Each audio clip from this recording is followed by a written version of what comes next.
right, what's going on, everybody? Welcome to Straight Like That, the podcast hosted by me, Camille Manzor, Instagram's favorite half brown boy. Today, I've got a very special guest with me. I worked alongside her during her sophomore and junior and senior year of high school. She's got a lot of accolades, so I got to read it off the computer right now. She was named Offensive Player of the Year in 2018, 19, and 2021, and she was a three-time captain of her high school team. She was an all-conference player in 2018, 19, and 2021. She was also named to the 2020 South Region ODP regional team, and she was named to the 2021 ECNL Mid-Atlantic All-Conference team. Her freshman year at Syracuse, she played all 17 games and tallied 1 assist.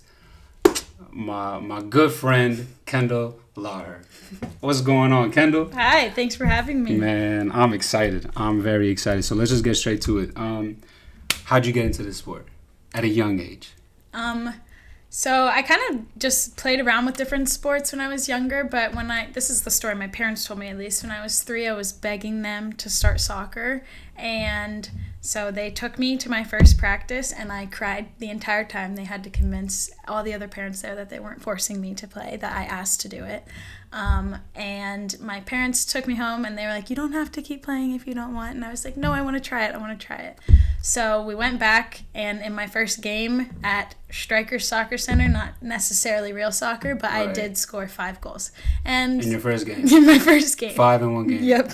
Okay. At 3 years old. So the rest is history. We went from there. Okay. And I played at Strikers for a while. Okay. And you kept playing every year of your life throughout? Yep. Never took a year off. Okay. Let me see what's going on. Did you play any other sports while growing up too? I played just about everything. I was really involved with gymnastics, tennis, and track. Those were my main ones, but I also played basketball, did some dance, just about everything you could think of. Okay, so why'd you stay with soccer?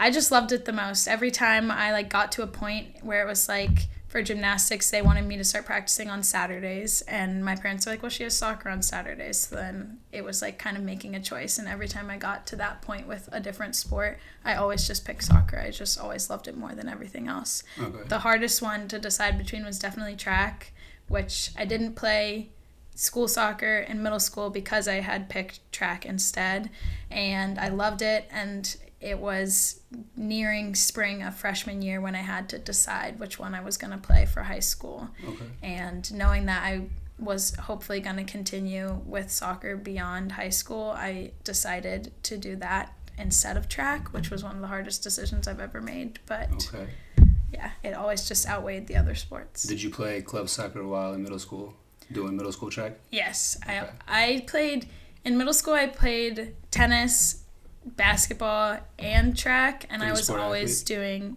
and I was always doing soccer, club soccer throughout those. Okay.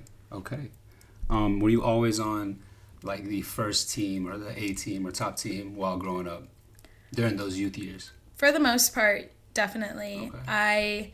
The first time I wasn't necessarily on the top team was in 5th grade.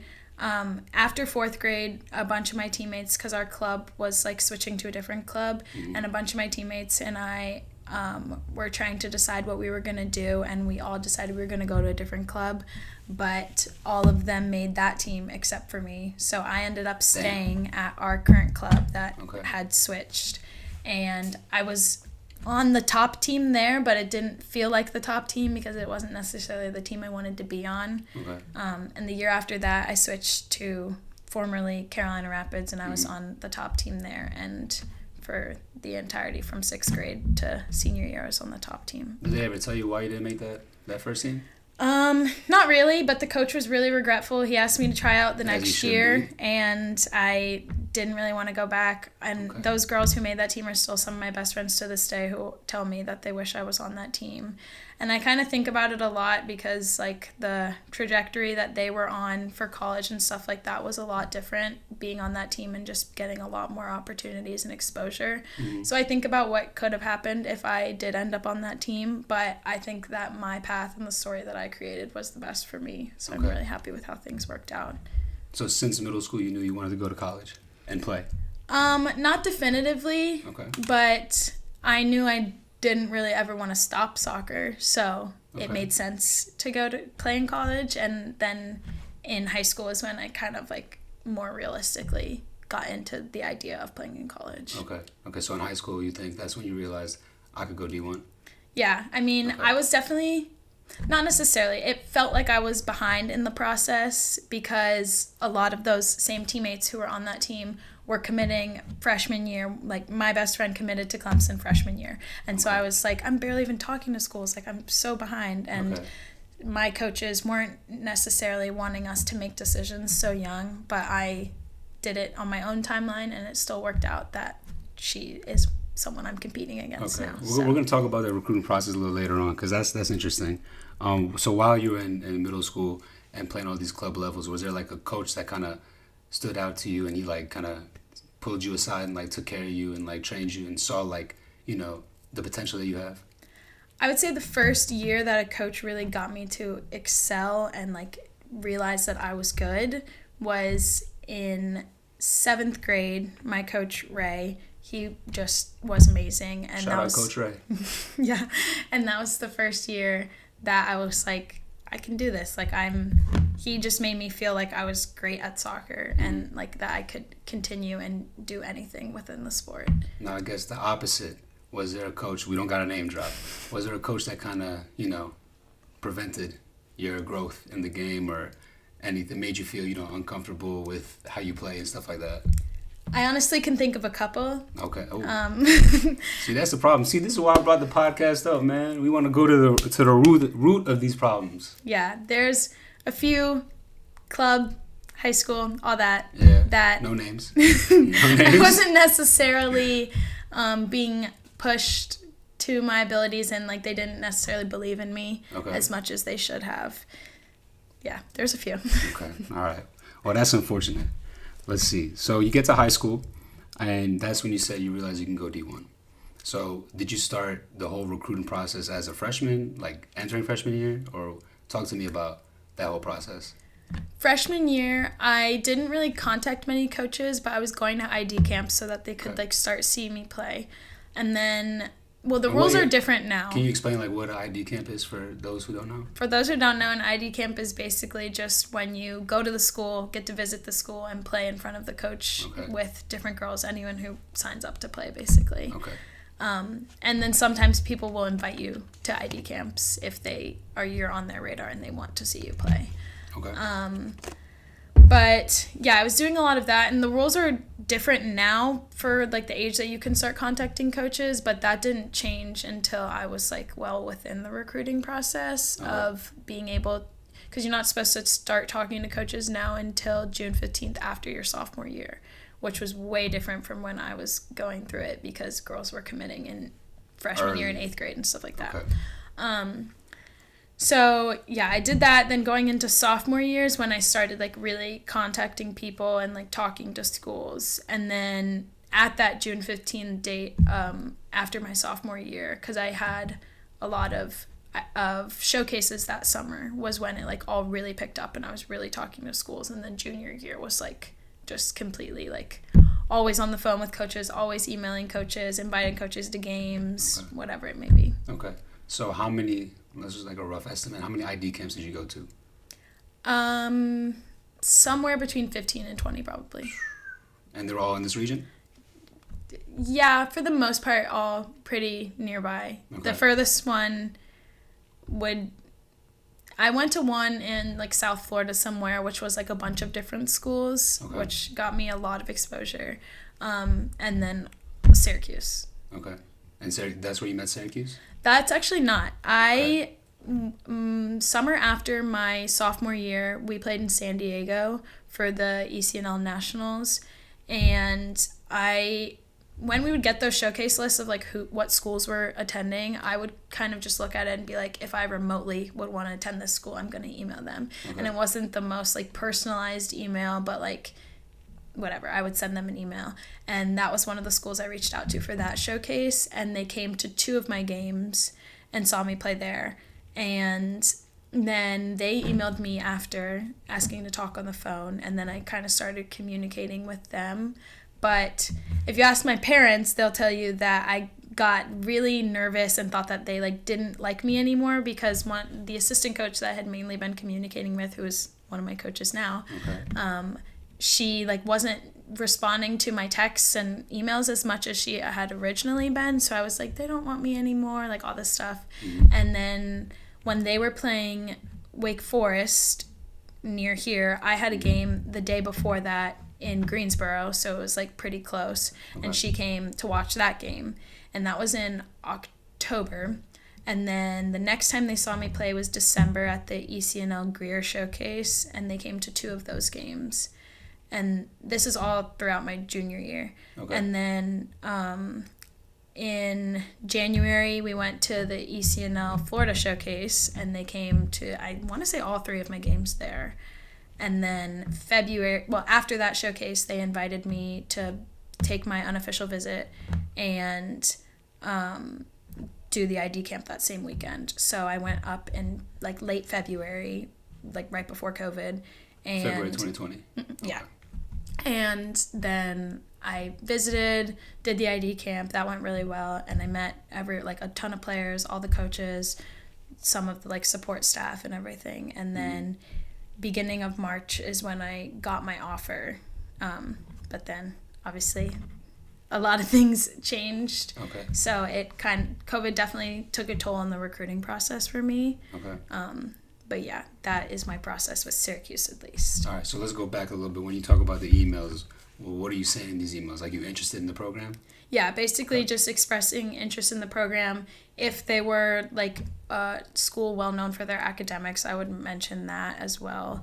And then I always like tried to put like a touch of my personality in there, just so it didn't sound so generic. And so yeah, I would always close my emails with, hope you can come watch me rock number 9 this weekend, or something like that. Okay, touch of Kendyl in the email. Okay, all right. So then they reply and they get you on the phone. What are y'all talking about on the phone?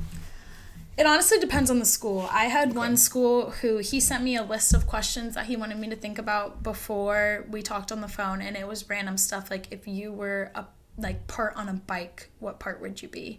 And like different things like that, just to get to know me, because a lot of what these coaches want when they're talking to you on the phone is to like get to know you outside of being a soccer player, because that's so much of like what the program is. Like, you're not just with them as a soccer player, you're with them as a human, and you want your team to be composed of decent human beings. Right. And so that's like some of the capacity they're getting to know you in, and like getting to know your family and just like your life in general. So that stuff, obviously soccer stuff as well, and like I get to ask questions about the program and all that, but yeah, mostly just getting to know you aside from who you are as a soccer player. Did you ever have a call that like felt like more of an interview than a conversation? Not necessarily. There was one school I was talking to where I was sticking with having phone calls with them and stuff because it was a good school, but the phone calls kind of felt like a chore to do, and I wasn't necessarily looking forward to them, which is kind of how I knew that wasn't the school for me. But that school, the coach actually asked me to talk to one of the girls on the phone, and after I talked to her and like kind of got a feel for like the more genuine side, like hearing it from a player is way different than hearing it from a coach, I kind of knew that I did not really want to go there. Okay, all right. See, that's good. You knew that. So it's safe to say that the conversations with Syracuse were blessed and good conversations and everything. Yeah, always great. Okay, all right. Actually, you know what? We've been fast forwarding all over the place. I want to bring it back to when you were a junior. So you're saying junior year is when you were heavy in the recruiting process and everything. Did that like kind of motivate you your junior year in school soccer? Because I was an assistant coach on this team, and she was on a madness that year. It was the COVID year, 2020, February to like March-ish. We had 7-8 games, I think. You had 9 goals and 15 assists, and you were playing pissed off.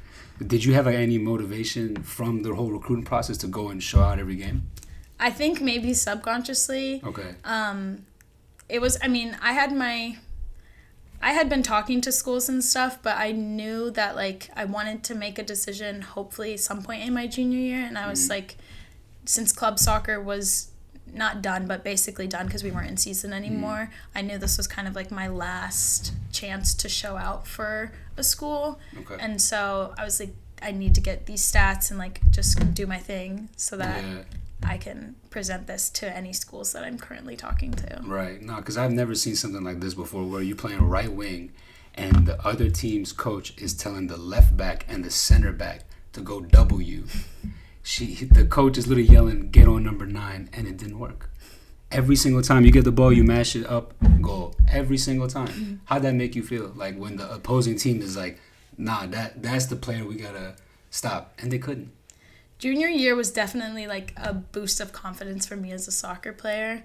I think school soccer in general was always like very worry-free for me because it was like I'm just having fun, and like especially canon soccer, we didn't have many expectations to be good, and so I was always just like there to just kind of have fun and like play soccer without the stress that comes with club soccer sometimes.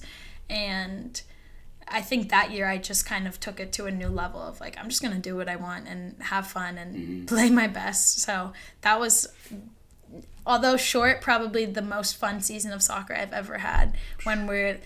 I think it might have been the first time in history that Cannon mercy ruled someone, and that was 9-0 great. overnight trip. 9-0. That was awesome. And like even things in that game, like I'm basically standing on the goal line, and rather than getting another goal for no reason, I pass it to someone who doesn't usually get into games, and she scores. Like things like that just made it so enjoyable. That's crazy. And so I'm assuming junior year, that was the year that you realized, okay, I'm different. I'm better than everyone on the field right now, high school wise. No, seriously, you could talk that talk. I mean, I had definitely a lot of confidence in myself as a player, and like I was kind of patting myself on the back for how I was playing, and like it was always nice like walking to our cars after a game and like all the parents just like saying things to me about how well I played, because like sometimes you hear it, but like it's nice when you hear it and you also feel it. Yeah. No, I get that. Let's get to positions, I guess. So you were telling me off camera that your favorite position is right back, and that's your preferred position. Why? I have always liked the responsibility that comes with being a defender. Like I like being the last line and knowing how important my job is to defend and stop someone. And I feel so much like I think I'm using my speed more when I'm able to track someone down and stop them, whereas like playing forward and using my speed, it's fun, but like I just love that responsibility of like how important it is that I take the ball and stop this person. And then also getting to incorporate attacking because of how my club and Syracuse now plays our outside backs. It's a very attacking minded position where you're getting up the field. And so I love being able to like still serve crosses, play good through balls and all that stuff, but also defend at the same time. So you enjoy defending too? Mm-hmm. Wow. What formation y'all play at Syracuse? 4-4-3 usually. What? Bro, what are you talking about, man? Okay, the wing, like the outside backs are flying forward? Mm-hmm. Okay.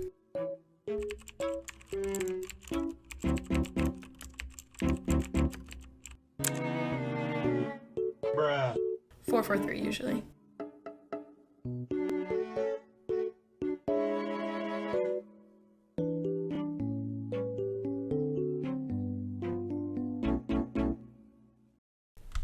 All right, so let's talk about your injury. That happened when?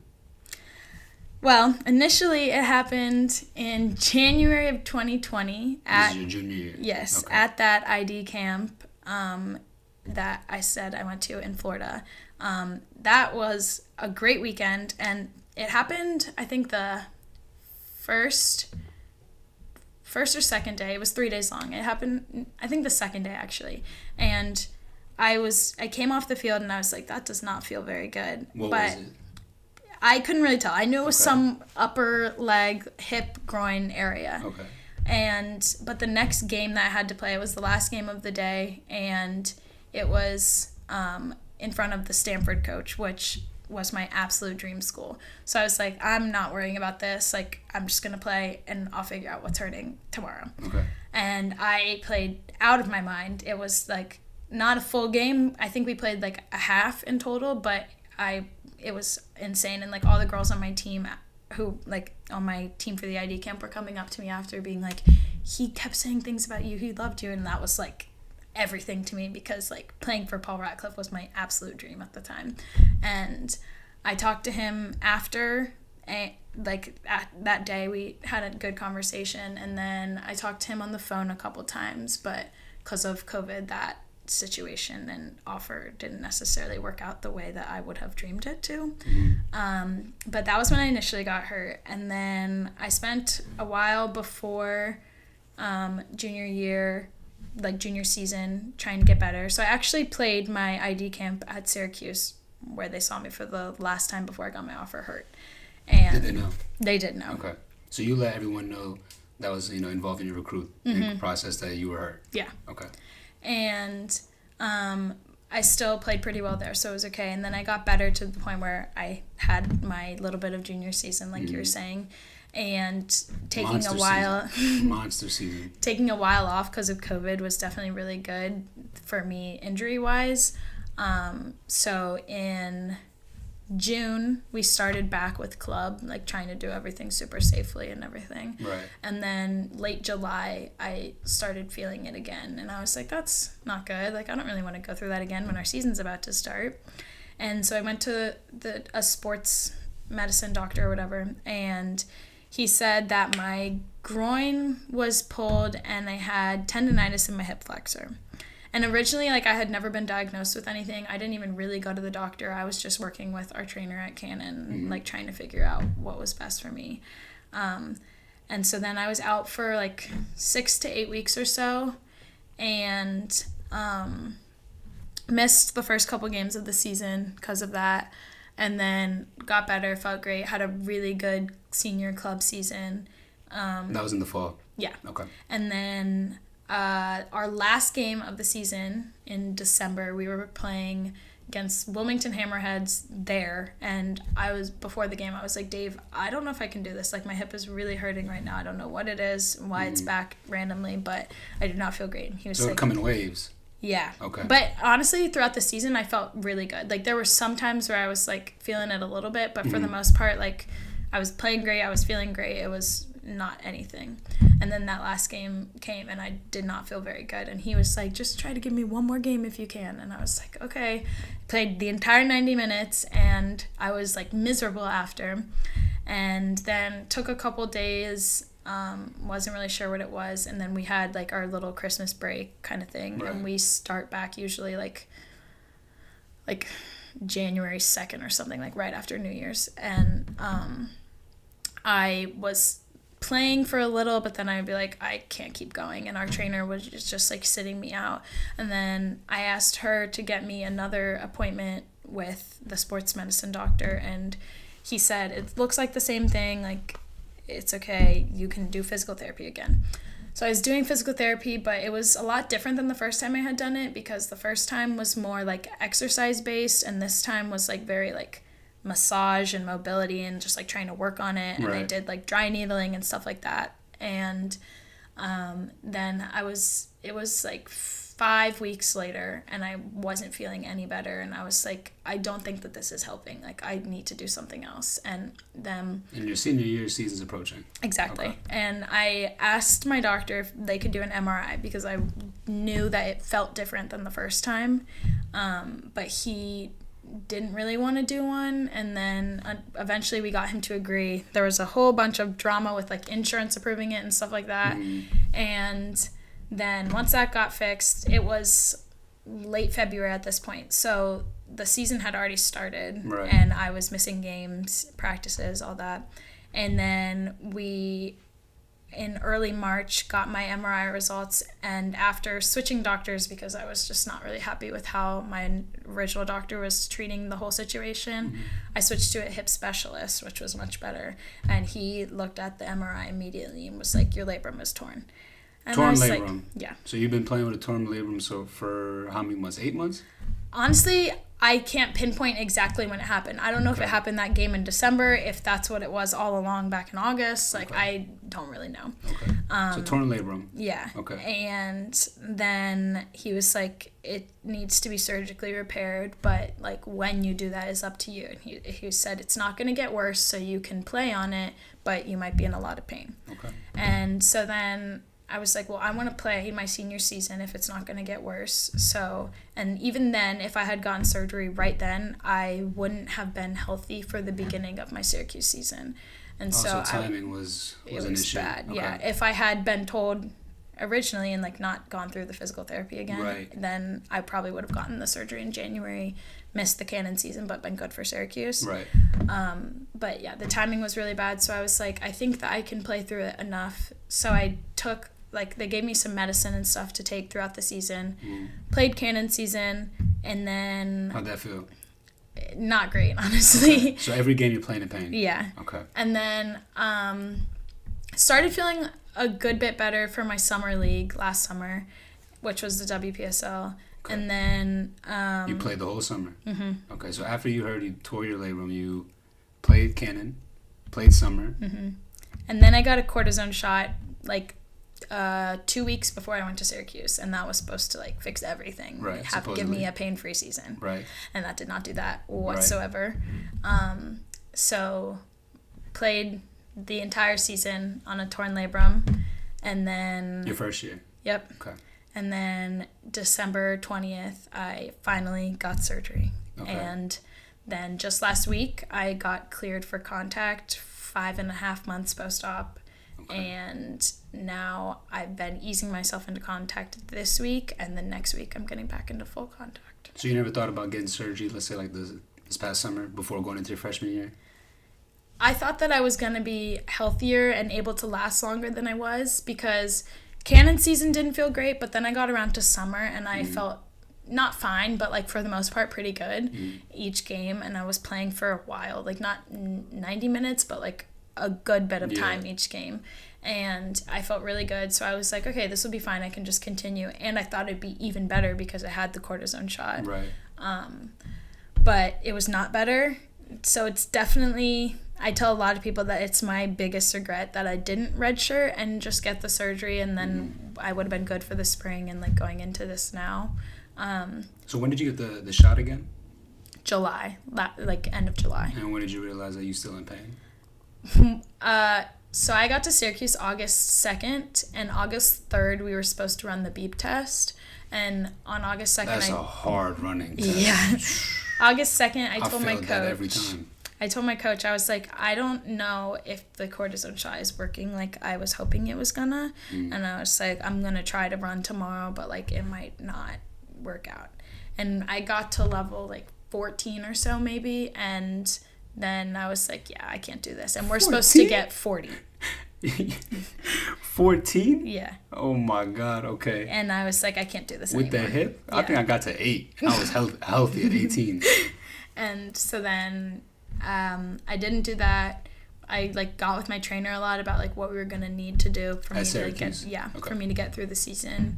And it was lots of highs and lows. It was super unpredictable, like how long I'd be able to last, what I'd need to do for like different things. Okay. There were like random practices where I wouldn't play because like I was in too much pain the day before. So like the day that we traveled to go to Clemson, I didn't play in the practice that day so that I could play in the game the next day. Like just different things like that to try to last me as long as possible. And I think that my coaches would have been way more like, they would have pushed me way more to redshirt if it weren't for how many other injuries we had. Because we had 3 ACL tears, 2 other surgical knee things. Another girl who had a torn labrum and didn't find out until after the season. My friend broke her foot. Like just, we had a lot of injuries. So it was like really, we were reaching for players. So if I was at the point at all where I could give any amount of time, that was better than no time, like so many of my teammates were. So no one on the medical staff at Syracuse suggested that, you know, like maybe you should chill, get the surgery, take the red shirt? It was too late at that point. Like once we were realizing how bad it was, because once you play more than 3 games, you can't redshirt. And it had been already 3 games? Yeah. Wow. Wow, yeah. And it doesn't matter if it's for a minute in each game or 90 minutes in each game. If you step on the field for more than 3 games, then you can't redshirt. You can't redshirt. Wow, okay. And so you're doing physical therapy like every day? Every single day. Usually before practice, which was at 9, so I was going like 7:30, 8-ish every single day. For an hour? Depends on what I had to do, but usually. And what kind of physical therapy was it there? A lot of ART, which is active release training, so like it's horrible, just like basically pushing down on my hip and like moving so that like my joints and everything like unlock. Lots of that, lots of like different exercises to try to strengthen the areas around my hip so that I wasn't overcompensating so much. I had a lot of back issues also because when you overcompensate with your hip, that is usually what happens because they're so connected. So yeah, trying to fix all of that and just get me like feeling as good as possible every single day. That's crazy, Kendyl. All right, so first game, your first collegiate game. Who was it? Where was it? How'd you play? How long did you play for? Well, so our first exhibition game was against Army, and I played for, I think, like 15 or so minutes in both halves.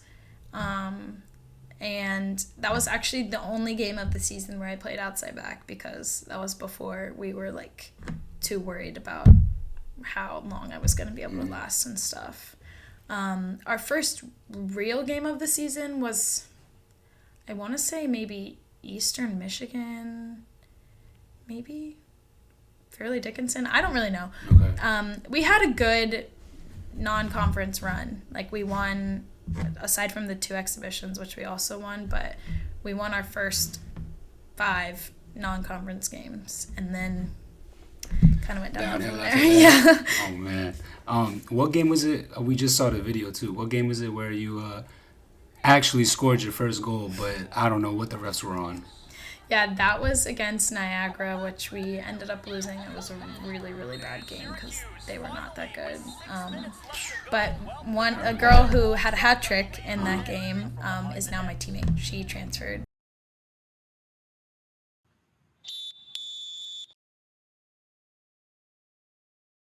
Boy, ain't no way, boy. Boy, ain't no way, boy. She transferred to Syracuse? Yeah. Oh, wow. Yeah. Okay. And we're going to show that clip, and y'all be the judge of whether that was offsides or not. And she had a clinical finish with the back heel like Zlatan, bro. That was crazy. So, yeah, okay. So you got the surgery in December. Mm-hmm. Rehab, I'm assuming. Yep, lots. All the way until May. Mm-hmm. With this month. How you feeling? I feel great. I mean, mentally, it's really nice to be playing soccer again. I'm very happy. And, like, physically, I've been feeling great. I am, like, in some of the best shape of my life. Because when you can't play soccer, you lift a lot. So I was in the weight room a lot. And even, like, a lot of my rehab was different strengthening stuff to get my legs fit and everything. So, yeah. All right, so what's going on this summer? Tell the people what were you doing this summer? This summer I'm you playing healthy? for Labor room good, everything. Yeah, I'm playing for the USLW Charlotte Independence team. Okay. With a lot of my former teammates, but all college girls. Former teammates as in like high school club kind of level? Club girls, yeah. And it's great. I mean, I love coming back and playing. Last summer was similar, but this is a higher league. It's like one step down from the NWSL, so it's like the closest pre-professional league that you could have. And what is the NWSL? NWSL is the National Women's Soccer League, which is like equivalent to the MLS. Okay, for men. and you just one step below that. Yeah. Okay. How is what's the schedule like, and how did you get in contact with the coach and make the team and all that? So the coaches are like some of my former coaches, so that was pretty not necessarily easy because they still invited girls, and there's a lot of girls on the team who weren't at our club before, but they kind of just went through and picked girls who are still playing and girls that they wanted on the team. And they invited people to tryouts, but tryouts were over winter break and I was still in crutches at that point, so I obviously couldn't try out, but they were confident enough in my skills that they held a roster spot for me, and all I had to do was like confirm that I was going to be healthy enough to play this summer. So once I got that go ahead, then they were really ecstatic with me being able to join the team. And when you started training with them? I started training. Well, I was like going to practices and games before, but I actually started myself last week, easing back into contact and stuff, and then hopefully this week full contact, and then a game sooner or later. Okay. So what are some of your upcoming goals for this summer league season and then your sophomore year at Syracuse? Summer league season, definitely my main goal is just try to get back to who I was pre-injury, even better. I want to like feel I want to feel like I'm at my peak. Well, not my peak, but at the highest level that I can be at. Right. And because it's super important to me to have a good summer, but my end goal is when I go back to New York in July. So it's not necessarily everything to me to go crazy here, because I want to be healthy and have the best season possible when I get back to Syracuse. Goals for that are definitely like being able to become a starter, playing way more now that I'm healthy, and just having a much better season than we did last year. We have a lot of team goals. Outside back. Outside back, right back. Yes. Okay. You have any like statistical goals you want to reach, or you don't care about the numbers? I don't. If I was a forward, I think I'd care more about numbers. Okay. Outside back, it's harder, but I mean, my numbers that I usually care about are how many crosses I get off. That's kind of how I dictate if I had a good game or not. I'm like, I served this many balls in the box. That was like... That's interesting. I've never heard that before. A lot of people talk about goals and assists, and that's it. Okay. And I'm assuming wins too, huh? Definitely. Okay. Clean sheets? We'll see. All right, so let's do this. Let's ask a couple questions to get to know you, and then I got some people from the Instagram page that ask you some questions. So we'll do the first one. So what is your major at Syracuse right now? So I went into Syracuse undecided, but I'm switching into our communications school. It's called Newhouse. And in there, I will be a magazine journalism major and minoring in photography, videography, and design. Okay. And what do you want to do with that? Basically, my dream job would be working on magazines in some capacity. Okay. So in high school, I was like really big on yearbook, and someone yesterday at canon graduation told me what I want to do is basically real life yearbook, which is true. Okay. So I don't necessarily want to write. The parts I love most are like layout and like designing and all that type stuff. But I also would write if it came to that. So yeah, just working on magazines in some capacity. Would you want to get into media? Possibly. Okay. I just kind of need to see where things go. Okay, you got time. You're young. All right, who was your role model while growing up and currently still is? Growing up, my role model was definitely always my sister. Okay. Because she's a good bit older than me. Okay, there's some wholesome content. I definitely always looked up to her. What's the age difference? 4.5 years, but 5 grades. Okay. And yeah, I always looked up to her, and I always went to schools after she went there, so it was always like, oh, you're Jordan's sister, like, whatever. Yeah. And always in those footsteps, but it was, like, good footsteps to follow. Yeah. Y'all went to school together, right? Yeah. Okay. And then now, a lot of my role models are also... Sorry.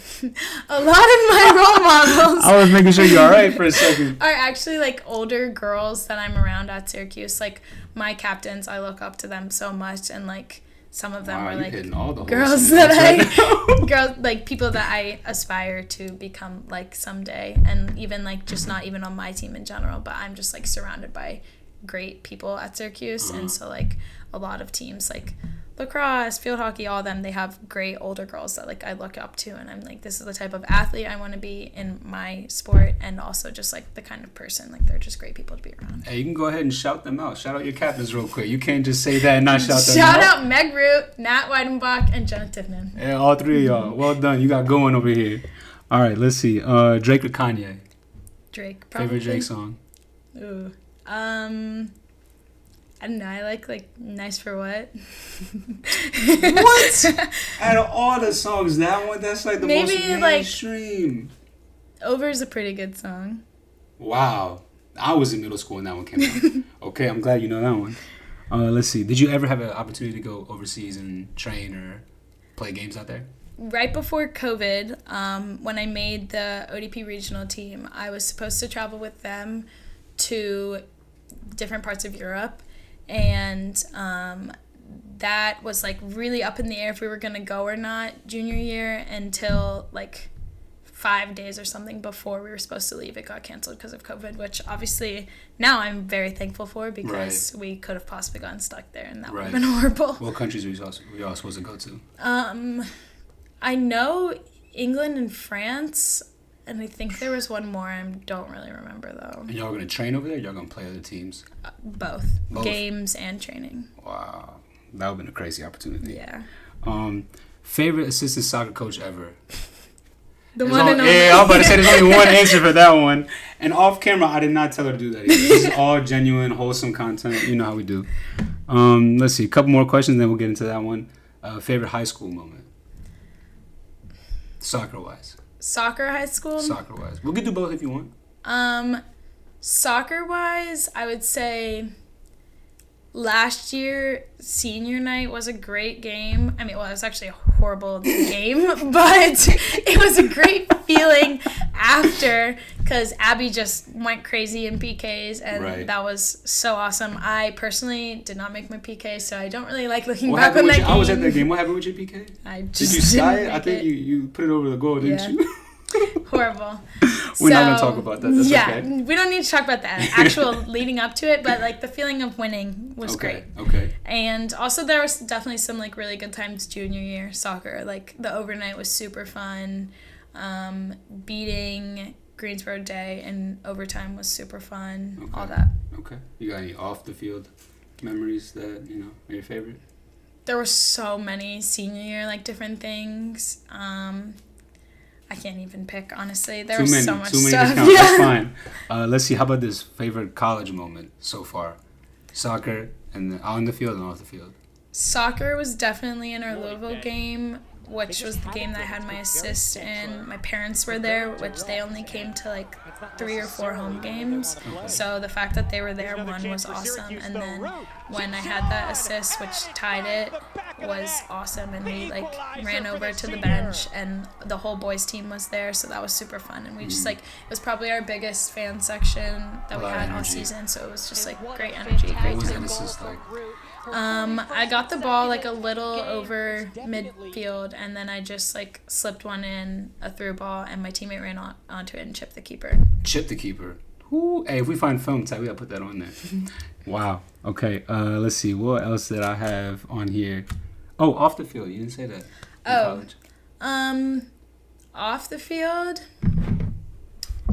I don't know. There's been so many good times. Probably. Just recently, actually, like maybe a month or so ago, our apartments have like, there's one spot where there's like a giant field, and everyone just calls it the field. And so it's like, if it's really warm, which it's often not in Syracuse, if it's really warm, everyone will go and like have a field day or whatever and just like hang out on the field and different games and stuff. And one day we were out there for like the entire day, and I actually had to go to class, but I had to give a speech and I was the first one to go. So I told my professor that I had a soccer event because I just like could not sit in there for that long. So I gave my speech and I left, and then I went back and hung out on the field because the vibes were just so good. I could not stay in class. Okay, you gotta take any chance you can. I got you. That was great. Like basically every single athlete was out there. We were just hanging out, like playing volleyball, playing soccer, just doing a bunch of different stuff. No, that sounds lit. Okay. All right, let's go to a couple questions real quick from the IG page. So, first question, hardest opponent so far and why? And, I mean, it could be college or high school or club. Definitely college. Okay. We had a stretch where we played number 1, 2, and 3 in the country back to back. What schools were there? UVA, Duke, and Florida State. Okay. So that was hard. So you're saying all 3 games were hard? Definitely. I mean, ACC soccer for men and women, but definitely women is like the peak of soccer. Like, you don't get better than ACC. Right. And so we're playing the best teams all the time. So lots of difficult games. Those were actually not our worst results. So if we're talking results wise, then that would be Clemson. But I guess it might be more so for you. So where was it like you were like, wow, this is it. I'm in college and these girls are just as good as me? Probably Notre Dame, because that was our first ACC game. So I was like, this is legit. Like, yeah, different level. Yeah. Okay. All right. Next question is, what is a day in the life for a college athlete? I know you can answer this for a while. Let's just summarize it. Yeah, real quick. basically. Well, you have to think because like in season and out of season are like, completely different. Right. So I'll give like brief for both. In season, for me at least with our practice block, it looked like waking up in the morning, either having rehab or just going straight to practice, and then after that just having all your classes, and then whenever that ends, homework and stuff at night, free time, hanging out, whatever you want to do at night. That was kind of like our usual during the week, and then games are obviously way different. But then out of season, our practice block was a little bit later, so I had class before. So I'd go to class, then have rehab, then I obviously wasn't practicing, but I would be at practice. Right. And then classes after, and then still like my nights free. So yeah. Okay. All right, so then another question is, what is the best piece of advice you've ever received? And then, if you ever have, what is the worst piece of advice you received? Some of the best advice I've received was actually like the day after I moved into Syracuse. One of my former coaches sent me a really long video of just like of him talking, and some of the stuff he said in there just about like soccer wise and like different things that I was gonna face and like how I could tackle it, and like just like really believing in myself and stuff. That was some of the best advice I've ever received. Worst, I don't know if I have specific words or like anything that comes to mind, but I definitely could think of some people who have not given great advice. Okay, we're not naming them. We're not gonna do that to them. All right, and the last question before we wrap this up. Big game. Let's see, y'all got night games at Syracuse? Yeah. Okay. What time? 7 o'clock start? Yeah. Okay, on Thursdays. so y'all arrive around what time? I personally like to get to the locker room really early. So Okay. for a 7 o'clock game, we would need to be in the locker room at like 5-ish. I'm probably getting there sometime between like 3:30 and 4. Okay. So when arriving to the facility, what's the pregame drip looking like? Horrible. Usually, Oh, what do you mean, Kendyl? if it's warm, then I'm probably in a t-shirt and shorts. Not anything special. No special shoes or anything. What? When it got colder, usually like a hoodie and sweatpants. Nothing special at all. Nothing. No, like, nothing, no flavor? Not really. The only You way have I any, like kind of swag? spice up my uniform and stuff is just like I like to wear like colorful and fun Nike Pros under my shorts, but that's about it. Nah, we gotta change that. Sophomore year, Kendyl, go shopping this summer. Go to some stores. Get your outfits right. And I expect like some real hard pregame tunnel pictures in the fall. Yeah. Okay. All right. You promise? Sure. All right, because we don't do none of that, man. All right. So Kendyl, thank you for joining, talking about all kinds of stuff. Hopefully everyone that was listening enjoyed it. But yeah, thank you for coming. This was a special moment to me, Kendyl, too. I seen you when you were young. Now you're a grown woman, man. But yeah, all right. Thank you guys for tuning in. Hopefully I have another episode coming out real soon. Stay tuned.